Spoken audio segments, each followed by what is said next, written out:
이미 이 병을 고쳐야 되겠다고 하는 그런 관심보다 내가 어떻게 예수님을 만나야 할까? 내가 어떻게 구원을 받아야 할까? 어떻게 해야 내가 제 용서를 받고 새 사람이 될까? 이런 부분에 관심을 가진 분들이 상당히 많으신 것 같아요. 지금 남아 계시는 분들 특히 또 지금 세고로 오고 계시는 분들 어제도 제가 만나보니까 참 여러분의 그 영혼의 치료를 갈급해서 오신 분들 계신 것 같아서 희망이 있다고 생각이 듭니다. 이 몸은 우리의 마음에서 일어난 변화의 결과입니다.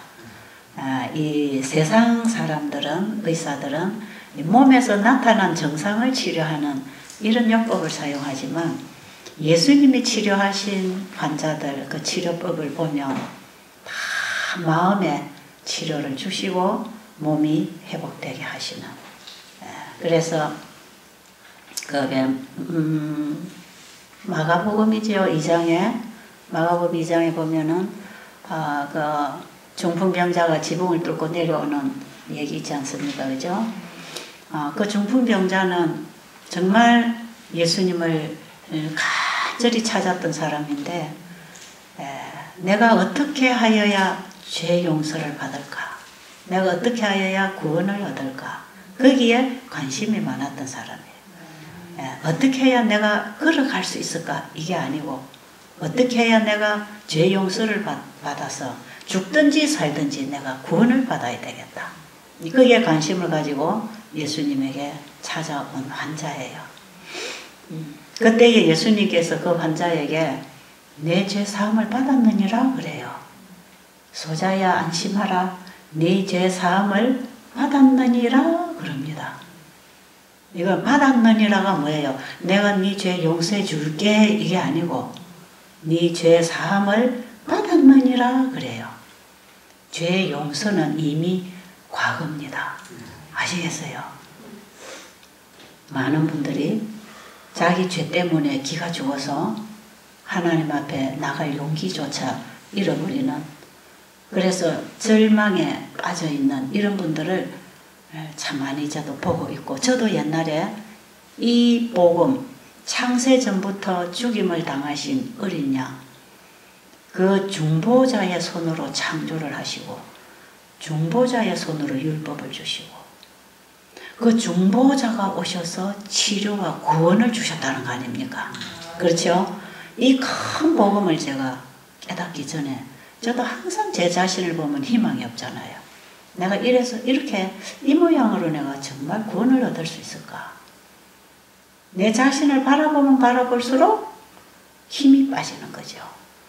그래서 저는 이 영적 갈등을 굉장히 많이 했던 사람이에요. 그런데 저는 이사야 53장에서 이미 내가 태어나기도 전에 나를 위하여 죽임을 당하셨더라고요. 예수님이.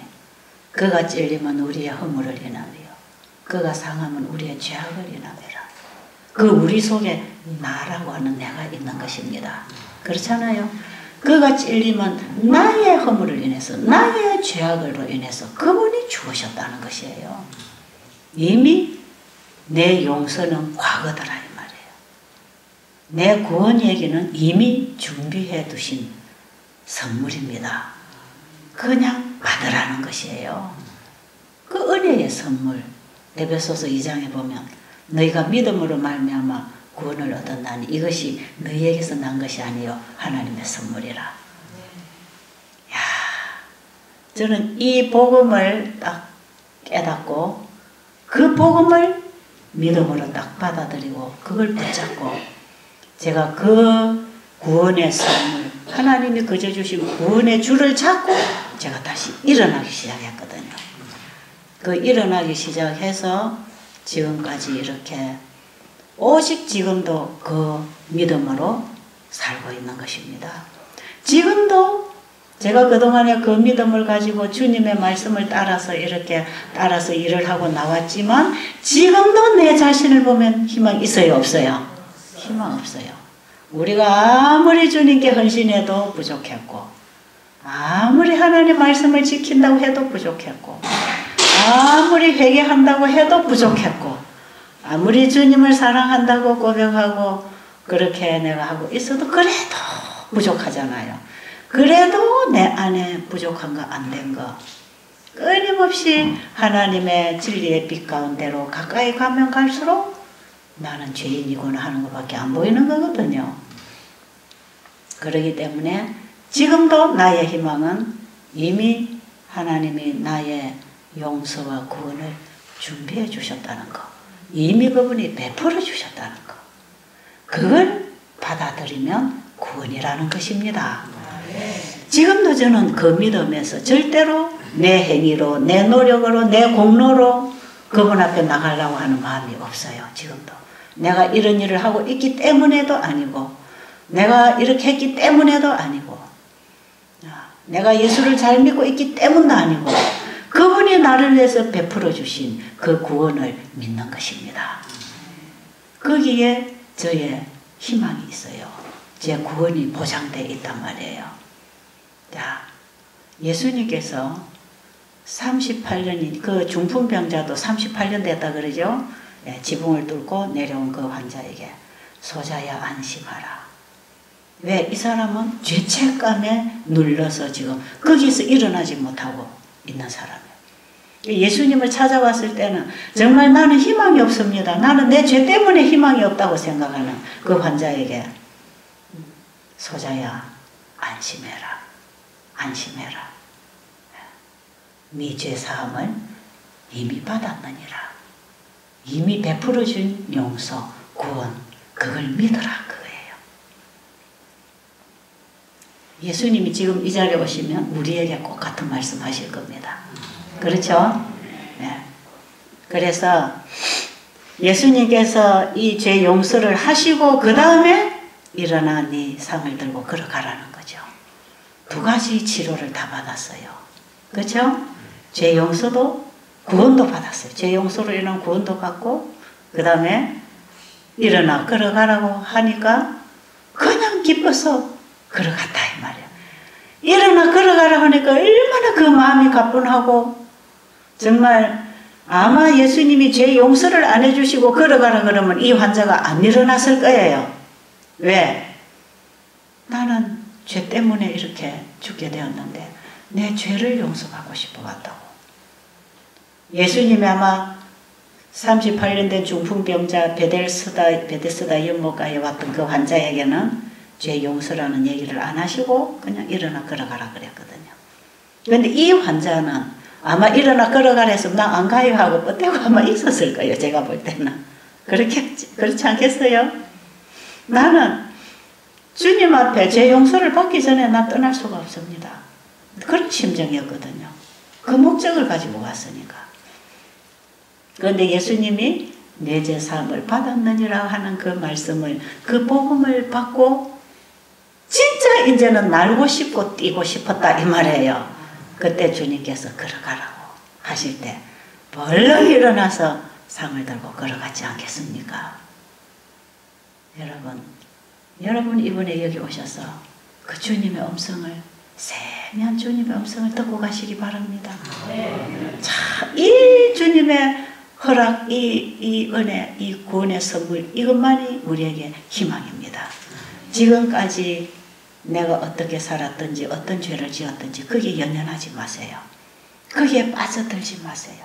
자꾸 그 죄책감에 빠져들지 마세요. 그럼 아무것도 할 수가 없어요.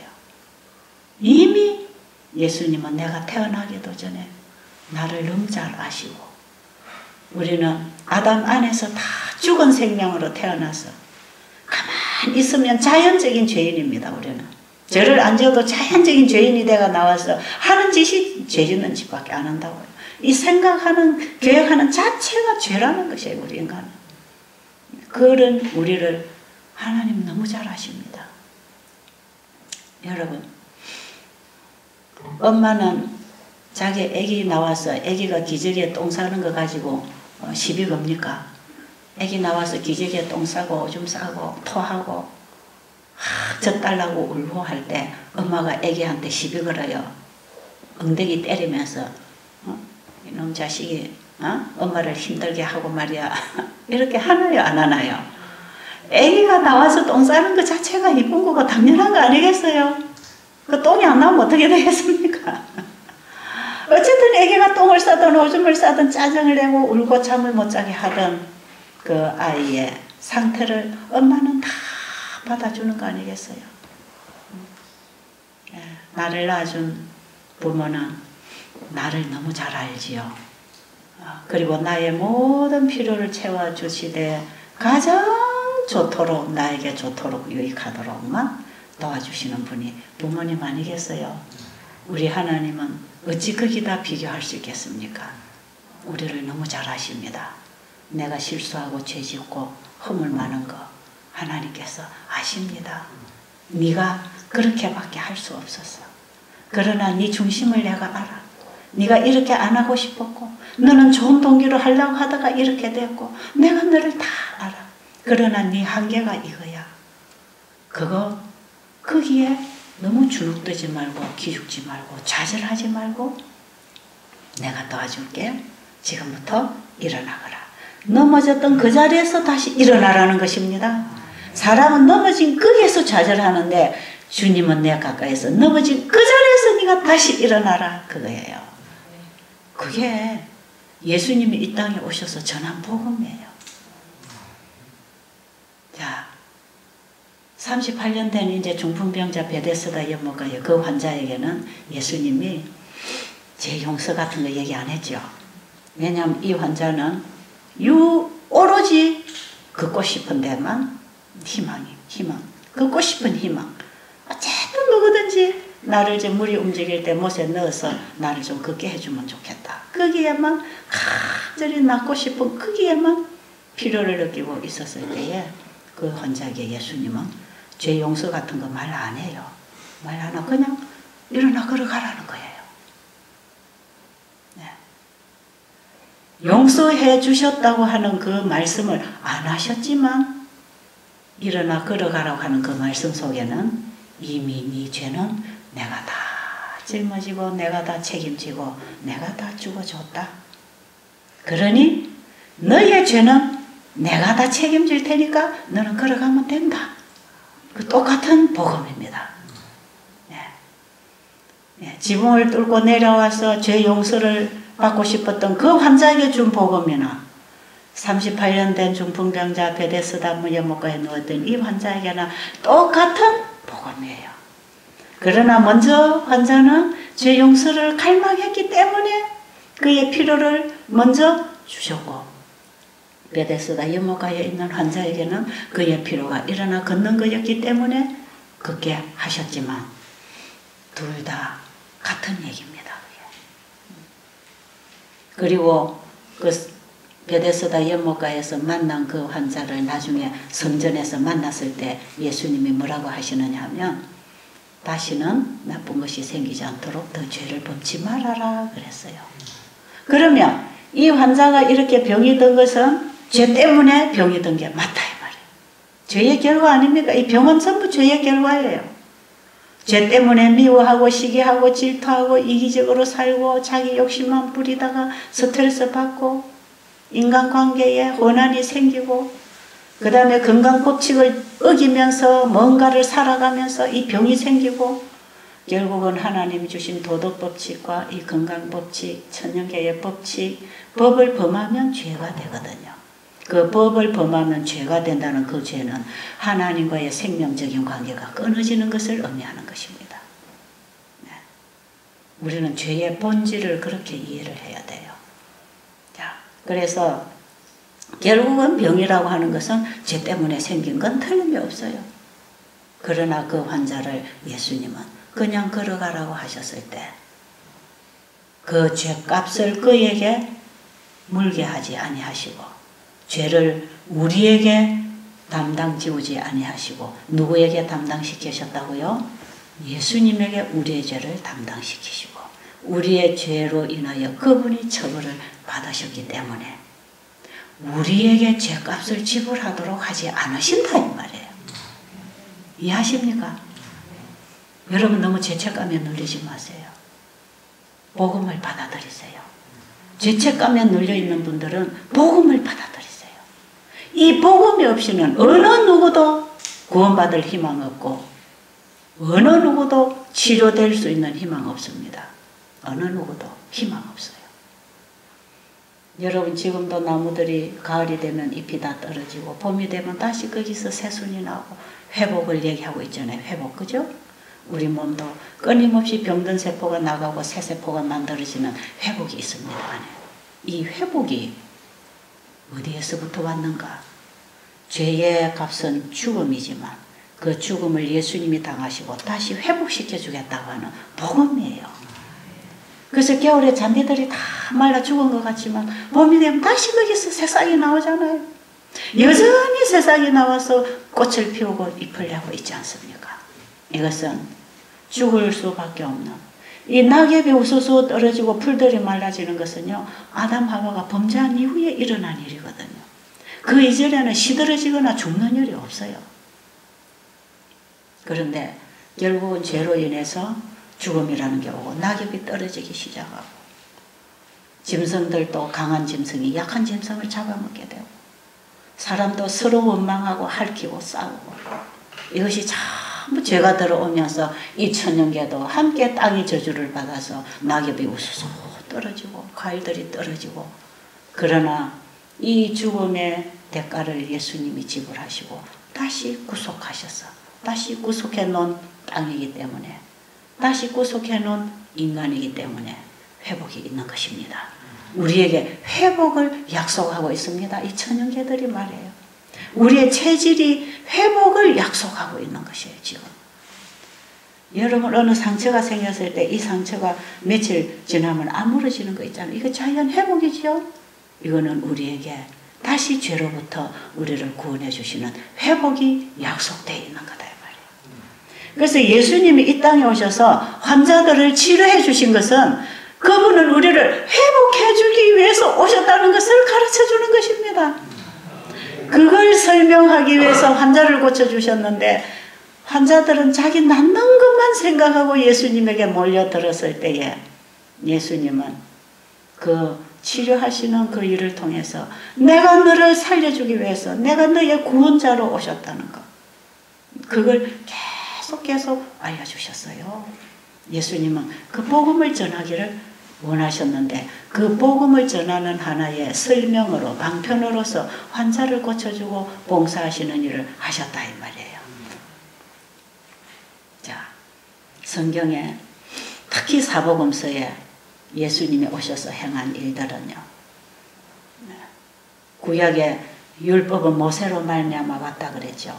모세에게 주신 그 율법을 쓰신 분이 바로 이 율법을 범하는 자의 죄를 내가 담당했다고 하는 중보자의 손으로 쓰셨다 이 말이에요. 그러니까 율법을 범한 죄인에게도 항상 희망이 있다고 하는 것을 그 율법 속에는 심어놓은 것입니다.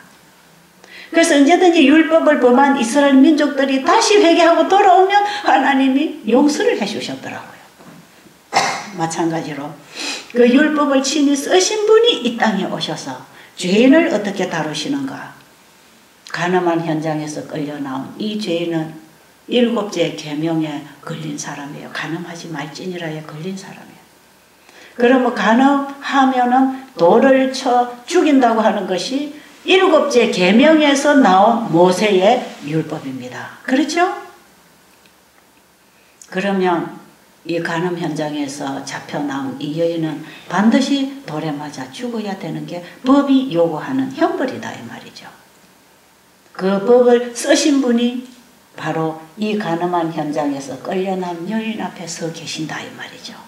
맞습니까? 그분이 예수님. 신약 구약 성경에 나 여호와, 그분이 이 땅에 오신 예수 그리스도입니다. 그래서 구약의 나 여호와 하나님은 전부 예수 그리스도예요.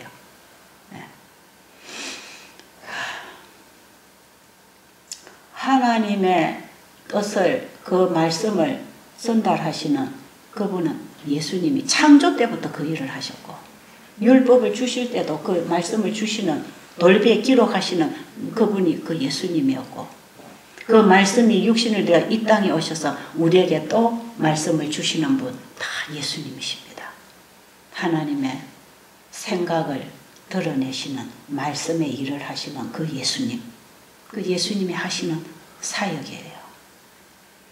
자, 그러면 그 예수님이 이 땅에 오셔서 죄인 앞에 서셨어요. 그 죄인을 죄인되게 만든 법을 예수님이 주셨다 이 말이죠.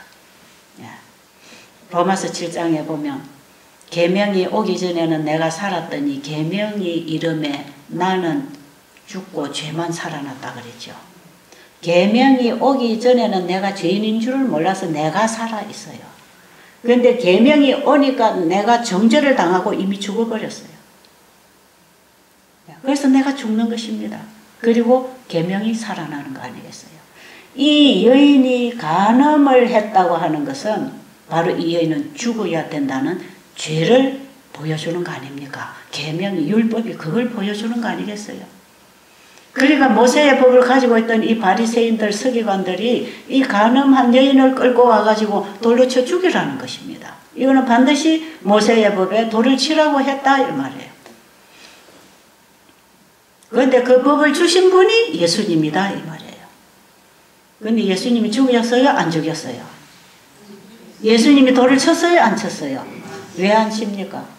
본인이 법을 세워놨는데 왜 본인이 돌을 안 치나요? 왜 정죄를 안 하나요? 그 정죄는 누가 당하시고? 예수님이 당하시고. 그분이 중보자시다 이 말이에요. 그분은 창조 때부터 중보자시에요. 모세에게 율법을 주실 때도 중보자예요. 오늘날 우리와 율법 사이에 중보자십니다. 우리의 죄가 뭡니까? 법을 범한 게 죄야. 그런데 예수님이 계신다는 거 아닙니까? 희망 있어요? 희망 있어요? 네. 자, 그러면 예수님이 간음한 현장에서 끌려온 이 여인에게 네, 나도 너를 정죄하지 아니한다. 그때에는 뭐냐? 반드시 간음을 하지 말라고 했고 간음하면 죽는다고 했는데 나도 너를 정죄하지 아니하노니 다시는 가서 죄를 범치 말고 살아라는 거예요. 다시 살아라는 거예요. 그래서 이 복음은 과거에 죽어야 되는 죄는 예수님이 담당하시고 우리에게 다시 살아라고 하는 기회를 주는 것입니다. 이게 복음이에요. 그러니까 이 복음을 깨달은 사람은 옛날처럼 죄의 종으로 사는 게 아니고 나를 죽음에서부터 살려주신 그분이 너무 고마워서 죄를 짓고 싶지를 않아요. 그분이 너무 고맙고 너무 감사하고 그 사랑이 내 가슴 속에 들어와서 너무너무 그분을 사랑하게 되기 때문에 하나님을 사랑하면 너희가 나를 사랑하면 내 계명을 지키리라 그랬어요. 너희가 나를 사랑하면 내 계명을 지키리라. 그거는 뭐예요? 지켜라가 아니고 네가 나를 진정으로 사랑하면 내 계명을 지키게 된다. 지켜질 것이다. 되어지는 것이다. 그런 얘기예요. 그런데 우리가 그분을 사랑할 때는 어떻게 그분을 사랑하는 마음이 생기는가? 내가 죽어야 되는 죽음, 질병, 고통을 그분이 다 가져가시고 나를 고통에서부터 건져내려 오신 분이다. 그래서 네가 다시 살아라. 다시 가거라. 걸어가거라. 일어나 걸어가거라. 다시 보아라. 들어라. 이건 뭐예요? 네가 내가 주는 음성을 듣고 내가 주는 걸 보고 만지고 먹고 걷고 내가 주는 힘으로 다시 살아라. 내가 너를 다시 살게 해주겠다. 그 약속이 그 말씀 속에 들어있다 이 말이에요. 그러니까 일어나 걸어가라고 했을 때에는 걸어가게 하는 힘, 능력, 그 능력이 말씀 안에 있는 것입니다. 그분의 입에서 나오는 그 말씀은 창세기 1장에 있어라 하심에 있었고 하는 그 능력이거든. 그러니까 말씀만 하시면 그대로 되어지는 능력이 말씀 안에 있었지 않습니까? 그러니까 일어나 네 자리를 들고 걸어가라고 했을 때 그 말씀에는 이 38년 동안 신경이 죽어있고 기능이 마비되어 있는 그 기능의 생명을 창조의 생명을 불어넣어주는 말씀입니다. 여러분 하나님의 말씀을 허락으로 받으시기 바랍니다. 왜냐? 그 말씀을 이루는 창조의 능력을 가지고 있기 때문에 이미 그 말씀은 허락입니다. 자, 여기 여러분 지금 연약한 몸 가지고 있죠? 죄책감에 눌려서 그동안에 내가 제대로 신앙생활도 못하고 내가 제대로 하나님 뜻대로 살지 못한 신앙생활을 오래 하신 분들일수록 죄책감에 더 기가 죽어 있는지도 모릅니다.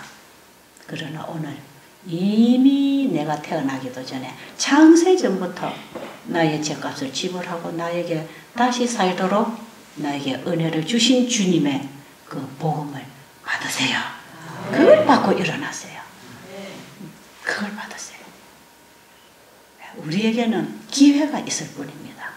우리에게는 다시 살 수 있는 기회가 주어져 있을 뿐이에요. 이 죽음이라고 하는 이것은, 죽어가는 이것은 이미 주님이 담당하셨습니다. 믿으시겠습니까? 여기에 확신이 와야 합니다. 저는 이 사실을 깨닫고 그 주님이 너무너무 고맙고 너무 감사해서 입으로만 감사합니다 하고 지낼 수가 없었어요. 그래서 저는 그때 내 마음과 내 인생을 주님께 다 굴복을 반응을 해드리고, 주님, 나는 이미 죽어야 될 사람인데 주님이 살려놓으셨으니 이제부터 나는 내 것이, 이제 내 생명이 내 것이 아니고 다 주님 것입니다. 주님의 생명을 내게 주시고 내 죄를 사가지고 가셨으니까 그 생명이 내 안에 있는 것은 이제 주님 것이 있기 때문에 이거 주님 것입니다. 그러니까 내가 숨쉬고 사는 이 모든 삶도 주님 것입니다. 내가 영원한 영생을 얻는다면 그것도 주님 걸 가지고 내가 영생을 사는 것입니다. 맞아요? 예수님 안에 희망이 있더라 이 말이죠. 온 성경은 우리에게 죄를 지적하고 있지만 이 죄의 값은 내가 다 지불했다. 네가 지금까지 불법을 행하고 죽음의 삶을 살아온 그 죄는 내가 다 담당했으니까 너는 지금부터 이렇게 살아라. 내가 힘을 줄게. 그 힘이 뭐냐? 나의 죄를 그분이 담당하셨다는 사실을 알 때에 오는 힘입니다. 아시겠죠? 그게 믿음으로 얻는 힘입니다. 그 힘으로 하나님의 율법을 지키게 되는 것입니다. 그러면 이 율법이 너무 자유로워집니다.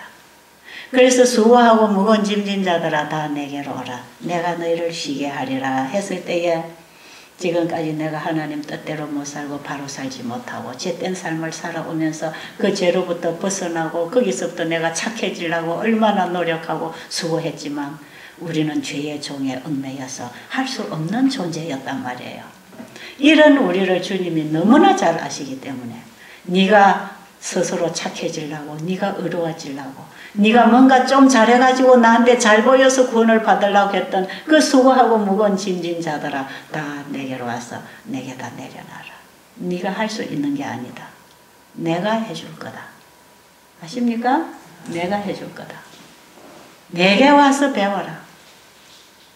예수님이 내게 와서 배워라. 나는 마음이 온유하고 겸손하니 나의 무게를 메고 내게 배워라. 그리하면 너희 마음이 쉼을 얻으리라. 그럼 예수님이 우리에게 보여주시는 모본이 뭡니까? 예수님이 우리에게 보여주시는 신앙이 뭡니까? 100% 예수님은 자신을 의지하지 아니하고 아버지를 의지하고 살았습니다. 아버지의 약속을 이루기 위하여 순종하셨습니다. 나의 원대로 마옵시고 아버지의 원대로 되기를 원합니다 하면서 마지막 생명을 내놓는 자리까지 순종한 것은 아버지의 말씀이 그대로 이루어지기를 원합니다.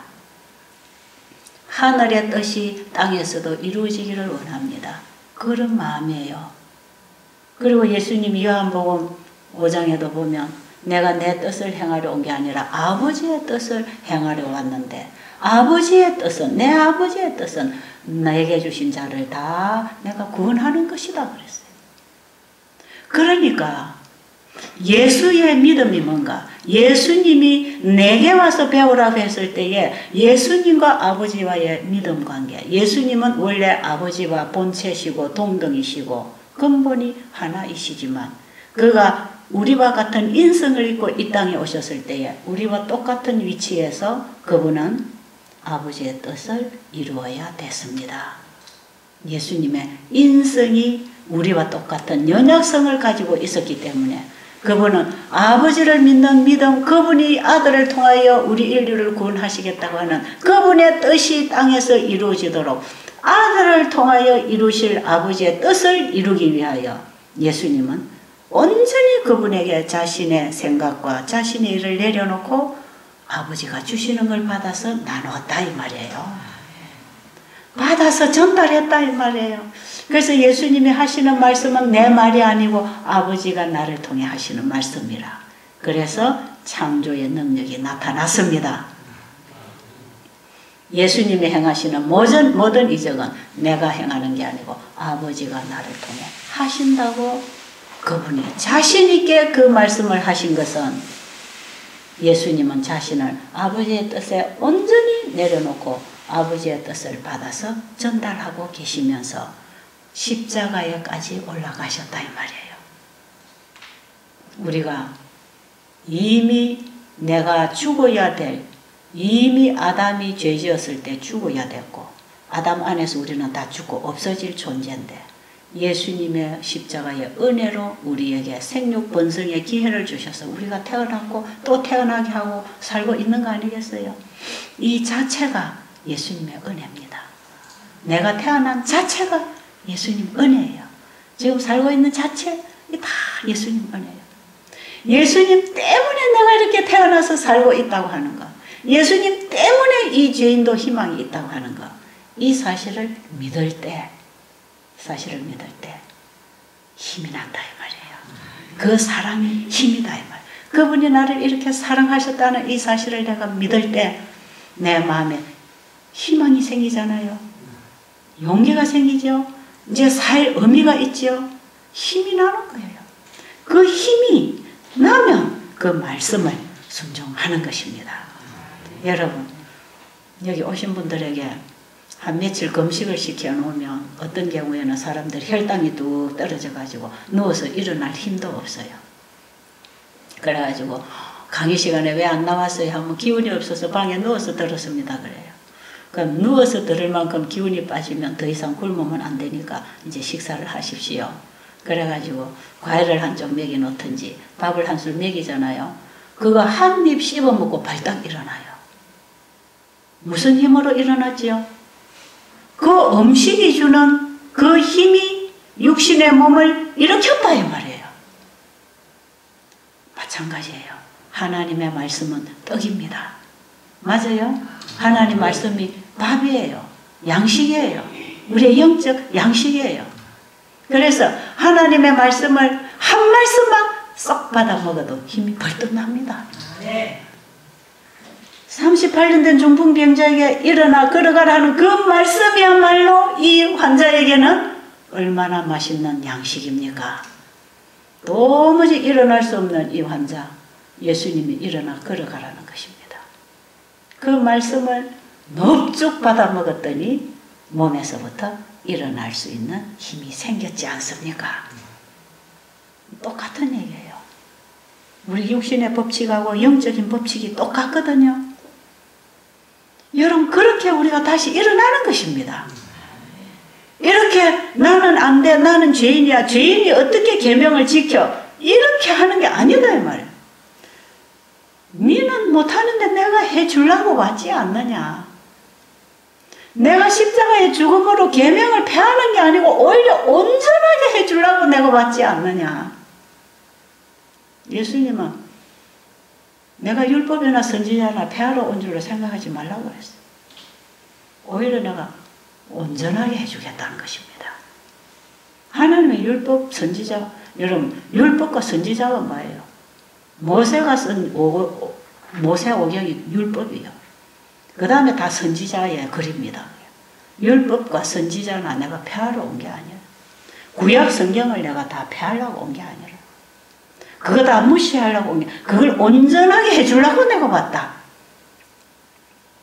그래서 구약의 율법을 그 구약의 율법의 속성과 그 일이 뭔가를 확실하게 설명해 주는 게 예수 그리스도를 통해 나타난 복음입니다.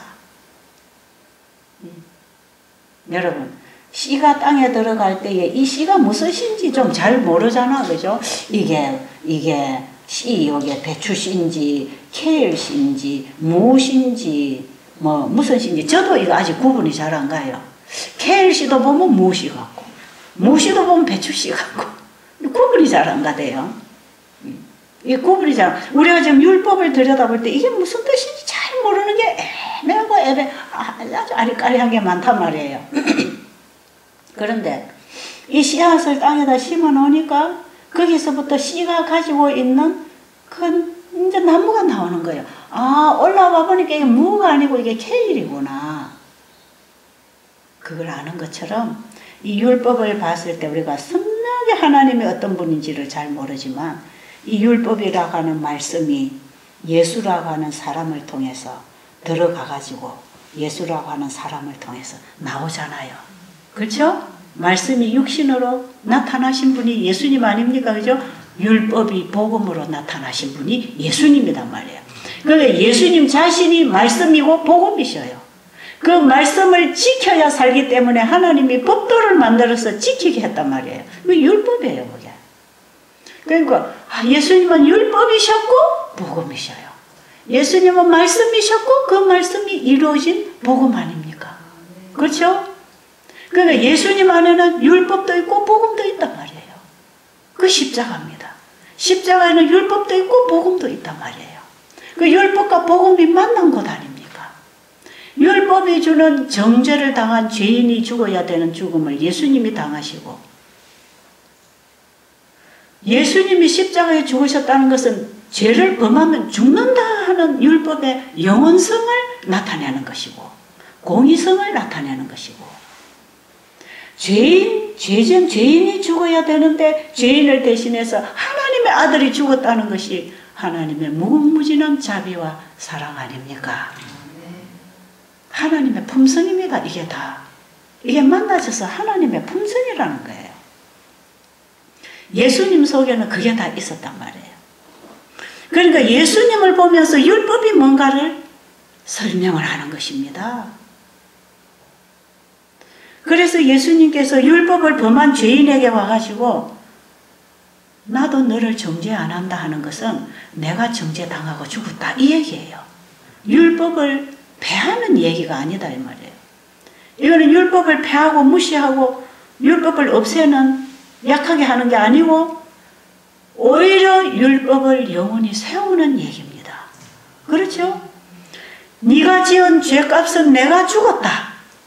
내가 이미 창세전부터 죽었고 내가 그 어린 양이 되어서 죽으려고 왔다. 그래서 예수님이 6월절 양 잡는 시간에 예수님 돌아가셨거든요. 실제로 약속된 그분이 죽으셨지 않습니까? 그죠? 그러면서 예수님께서 자 봐라. 네가 범한 그 죄는 내가 당하고 죽을 테니까 너는 지금 다시 살아라. 다시 지금 사는 것은 지금까지 살아온 그런 삶이 아니야. 죄의 종으로 살아온 죽음의 삶이 아니고 이제는 사랑의 종, 의의 종으로 다시 살아라. 그 사랑, 의가 뭡니까? 용서받았다는 그 사랑입니다. 아십니까? 죽어야 되고 돌에 맞아야 되는 이 죽음을 면하게 해주신 그분에 대한 사랑, 그분에 대한 고마움, 그 고마운 마음이 있으면 내 걸 다 줘도 아깝지 않거든요. 그런가요? 그래서 그 마리아, 막달라 마리아 간음 현장에서 끌려온 그 마리아가 그 이후부터는 저 사창가에 가서 살지 않고 누구를 따라다녔죠? 예수님을 따라다녔어요. 나를 죽음에서 구원해 주신 그분을 따라 그분만 쳐다보고 살더라 이 말이에요. 응? 그래서 그 뒤로 이 마리아의 삶은 예수님께 봉사하고 예수님의 죽음 전에 옥합을 깨트려서 죽음을 준비하고 예수님 무덤에 장사되었을 때 맨 마지막까지 지켜보다가 향품을 준비하기 위하여 집으로 돌아가서 안식일에 쉬고 일요일날 첫날 제일 새벽에 일찍이 무덤에 온 여인들 중에 그 마리아가 바로 그 여인이에요. 끝까지 예수님을 시야에 놓지 않고 예수님을 따라가고 예수님을 사랑하다 보니까 그분을 따라가는 게 무거운 짐이 아니다 이 말이에요. 너무나 가볍다 이 말이에요. 왜? 사랑으로 하는 일은 가볍습니다. 아십니까? 억지로 하는 일은 무겁지만 사랑으로 하는 일은 가벼워요. 여기 오신 여러분들의 뒷바라지를 한다고 생각하면 힘들어서 못해요.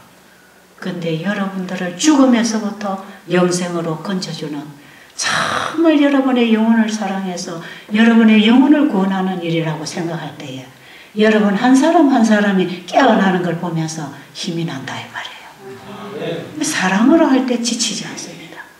그렇기 때문에 제가 이 일을 지금 근 30년 가깝게 지치지 않고 주저앉지 않고 이 일을 하루처럼 지금까지 해나올 수 있었던 것은 여러분 여기 와서 한 영혼 한 영혼이 살아나는 거, 나아가는 거, 변해가는 거, 영생을 붙잡고 일어나는 이런 모습, 여러분이 살아나고 있는 모습 때문에 그게 너무너무 그 자체가 나에게 힘을 준다 이 말이에요. 그게 보니까 그게 사랑인 거더라 이 말이에요. 그게 여러분을 살리려고 하는 사랑이 애정이 그 속에 있더라 이 말이에요. 이해하시겠어요? 그래서 지치지 않습니다. 이게 무겁지 않습니다. 가벼운 거더라고요. 그래서 저는 여기에 오시는 분에게만 이 복음을 전해서는 안 된다고 하는 아쉬움을 제가 늘 가지고 있었어요. 그런데 이번에 마침 제가 미국에 집회를 하러 갔다가 이제 이런 필요성을 느끼고 있는 몇몇 분들을 만나면서 인터넷 방송국을 하나 개설하고 왔어요. 그 이름이 뭐냐? 바이블 브릿지입니다. 바이블 브릿지. 성경다리. 사람들로 하여금 성경으로 인도하자. 사람들로 하여금 진리로 인도하자. 하나님께로 인도하는 이 일을 해야 되겠구나. 초교파 복음 선교 방송국을 이번에 하나 만들었어요. 그래서 한국뿐 아니라 온 세상에 나가 있는 우리 민족들 있잖아요. 내 언어를 알아들을 수 있는 민족들. 그 민족들에게 모든 나라와 족속과 방언과 백성에게 전할 영원한 복음. 요한계시록 14장 6절에 그 기별이 첫째 천사, 둘째 천사, 셋째 천사가 날아가면서 전하는 세 천사에 전하는 복음입니다. 이 복음 속에 온 성경이 함축되어 있습니다. 그래서 그걸 영원한 복음이라고 그러죠. 이 복음을 모든 각 나라에 나가 있는 우리 민족들이 듣도록 하기 위해서는 요즘 사람들은 인터넷이라고 하는 또 하나의 세상에 들어와서 살고 있기 때문에 인터넷 방송국을 열어서 이 복음을 전파를 하기로 하고 온 것이에요. 그래서 여러분들이 나가시면 그 방송국을 찾아 들어가 보면 베델수양에서 날마다 하는 강의도 올라가지만 또 제가 몰라서 못 전하고 못 깨달아서 못하는 다른 부분들을 또 깨달은 분들이 함께 복음을 더 완벽하게 더 밝게 세우기 위해서 연합해서 각자들이 전하는 복음을 함께 올려줄 것이에요. 그래서 여러분들이 나가시면 그 방송국 찾아 들어가 보세요. 자, 인터넷을 할 수 있는 분들은 그것을 직접 보실 수 있지만 혹시 자녀들이 인터넷을 하면 여러분이 모르면 그걸 좀 CD나 DVD로 빼달라고 해서라도 여러분이 좀 들으세요. 주소를 하나 알려드릴게요. www.하고 그 다음에 바이블 브릿지 인터넷 선교 방송국 약자로 BBIB입니다. 그래서 ABCD 할 때 BBIB.TV입니다. 이 방송국이기 때문에 뒤에는 TV, 텔레비 알죠? 텔레비, TV 그거다 이 말이에요. 굉장히 쉽죠? 네, BBIB.tv로 들어가면 되겠어요. 그렇게 해서 여러분이 거기에 들어갈 때 여러분 가족이나 이웃이나 친구들 함께 들어가서 이 복음을 좀 들으시면 좋겠어요. 왜냐하면 이 하나님이 주신 이 영원한 복음, 이 영원한 복음을 하나님은 온 땅에 전파되기를 원하십니다. 그래서 이 복음은 모든 나라와 민족들에게 초교파 복음 운동을 하라는 것이에요. 초교파 이 복음 운동은 예수님 이 땅에 재림하시기 직전에 온 땅 끝까지 전파되어야 예수님이 오신다고 하는 바로 그 복음이에요. 바로 그 때문에 이 복음이 땅 끝까지 나가야 예수님이 재림하실 거 아닙니까? 우리 지구에 살고 있는 우리들의 유일한 희망은 어수선히 이 죄의 세상에서 벗어나서 우리의 나라에 들어가는 거 아니겠어요? 그게 우리의 유일한, 온 인류의 유일한 희망 아닙니까? 그런데 이 복음이 땅끝까지 전파되기 전에는 예수님이 못 오신다고 하기 때문에 우리는 지금 초민족, 초교파를 향하여 우리가 이 기별을 전할 것이고, 그 다음에 각 나라 언어를 가지고 있는 분들이 또 그 일을 할 것입니다. 저는 우리 한국 사람이기 때문에 한국 사람을 위해서 일을 할 것이에요. 그래서 여러분, 지금 여러분들이 여기 오셔서 단 며칠간, 한 달간 여러분이 접하는 이 진리, 여기서 듣는 이 영원한 복음 있잖아요. 여기에 여러분의 운명이 달려있다는 걸 아시기 바랍니다. 절대로 이 복음은 나를 보라는 게 아니고 예수님이 나를 보아라, 나를 보아라, 내가 너를 위해서 뭘 해놨는지 나를 바로 알아라, 그겁니다. 하나님과 그의 보내신 자 예수 그리스도를 아는 것이 영생이라는 것입니다. 우리가 그분을 알므로 그분을 사랑하게 될 것이고, 그분을 믿을 것이고, 그분을 따라갈 거 아니겠어요? 왜 멸망당하느냐? 나를 알지 못해서 다 멸망당한다는 것입니다. 그러니까 그분이 우리에게 주신 이 영원한 복음을 사람들에게 알려야 될 거 아니겠어요? 그래야 그들이 그 복음을 듣고 주님을 따라 일어날 거 아니겠습니까? 여러분, 먼저 이 복음을 들으신 분들 일어나시기 바랍니다. 일어나세요. 일어나 내 자리를 들고 가라고 하는 것은 과거에 집착하지 말고 네 과거에 죽어야 마땅한 죄는 내가 다 책임졌으니까 너는 지금부터 다시 살아라. 그게 영원히 살아라. 다시는 자리를 깔지 말고 자리를 들고 가라고 하는 것은 우리가 다시 이 죄악 세상에 살 필요가 없도록 하나님께서 만들어 주신다는 얘기입니다. 이 영원한 복음, 온 세상의 죄인들이 다 듣고 구원을 받아야 할 이 복음, 여러분들이 이 복음을 듣고 있는 거에 참 감사하시고 놓치지 마시고 붙잡으시게 되기를 간절히 바랍니다. 기도드리고 마치겠습니다. 아버지, 참 감사합니다. 어떻게 이렇게 우리에게 희망을 주시고 다시 살 수 있는 길을 주시니 주님의 은혜가 너무너무 큽니다. 그 은혜에 오늘도 감사한 하루를 살게 하셔서 우리 가슴 속에 미워하는 것, 세상의 것, 원망하는 것 다 지워주시고 주님을 사랑하는 가슴만 안고 살게 하여 주시옵소서. 예수님의 귀하신 이름 받들어 기도드려옵나이다. 아멘.